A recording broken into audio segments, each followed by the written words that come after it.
Bagaimana cara membuat soket lampu yang dapat digunakan dalam keadaan darurat? Anda bisa mulai dengan mengencangkan 3 skrup di papan kayu sesuai dengan ukuran lubang lampu. Di bagian belakang, kencangkan juga 1 skrup di posisi tengah dari ketiga skrup tersebut. Kemudian sambungkan kabel netral pada salah satu dari ketiga skrup tersebut. Skrup yang di tengah akan dihubungkan dengan kabel fase. Selanjutnya, pasang selongsong susut panas atau lilit dengan isolasi listrik di area sambungan untuk perlindungan isolasi. Terakhir, putar lampu ke skrup mengikuti ulirnya dan sambungkan ke sumber listrik. Apa yang harus dilakukan jika pipa sementara tidak memiliki keran yang sesuai? Anda bisa memotong bagian belakang dari botol pasta gigi yang sudah digunakan dan pasang di lubang keluar air pipa. Kemudian, gunakan lembaran karet atau tali untuk mengikat dan menyegel bagian belakang pada pipa. Dengan cara ini, Anda dapat membuat struktur keran yang dapat digunakan sementara. Gunakan tutup pasta gigi yang asli untuk membuka dan menutup dengan bebas. Anda juga bisa menggunakan 2 potong selang karet yang dipotong miring dan pasang di skrup. Pasang mesin cuci dan mur. Setelah itu, masukkan semuanya ke dalam pipa. Gunakan kunci untuk mengencangkan mur dan kencangkan skrup. Ini juga dapat menyegel lubang keluar air dengan baik. Ketika diameter ulir skrup terlalu besar, menggunakan lakban teflon secara langsung dapat menyebabkan kebocoran pada sambungan.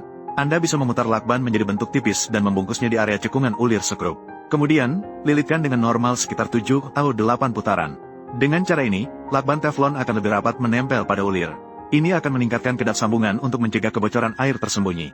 Saat melakukan penempelan lakban dalam area besar secara garis lurus, sangat mudah untuk menempel dengan miring. Apa yang harus dilakukan?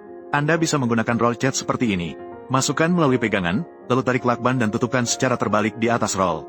Pada saat ini, cukup tekan roll untuk memutar gulungan lakban. Dengan begitu, Anda dapat dengan mudah menyelesaikan pekerjaan penempelan. Jika lubang skrup pada komponen plastik patah karena tidak kuat, apa yang harus dilakukan? Anda bisa mencari kawat tembaga dan melilitkan kawat tersebut pada ulir skrup. Kemudian, panaskan dengan pemantik angin hingga menyala merah. Perlahan masukkan ke dalam lubang skrup. Setelah dingin, lepaskan skrup dan haluskan lubangnya. Struktur logam seperti ini akan sangat meningkatkan kekuatan tahan beban. Jika ulir di tepi plastik pecah, apa yang harus dilakukan?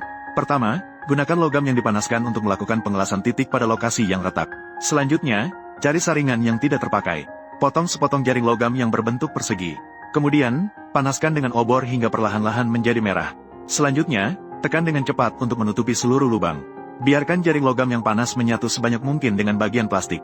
Kemudian, terus panaskan sepotong pisau untuk meratakan permukaan plastik, agar jaring logam dapat sepenuhnya menyatu dengan plastik. Tujuan melakukan ini mirip dengan saat membangun rumah. Biasanya, beberapa lapisan besi beton harus diletakkan di permukaan lantai, agar lantai menjadi satu kesatuan. Membentuk struktur yang menerima beban secara keseluruhan untuk mendistribusikan tekanan secara merata, sehingga menghindari kerusakan akibat beban yang terlalu besar pada bagian tertentu.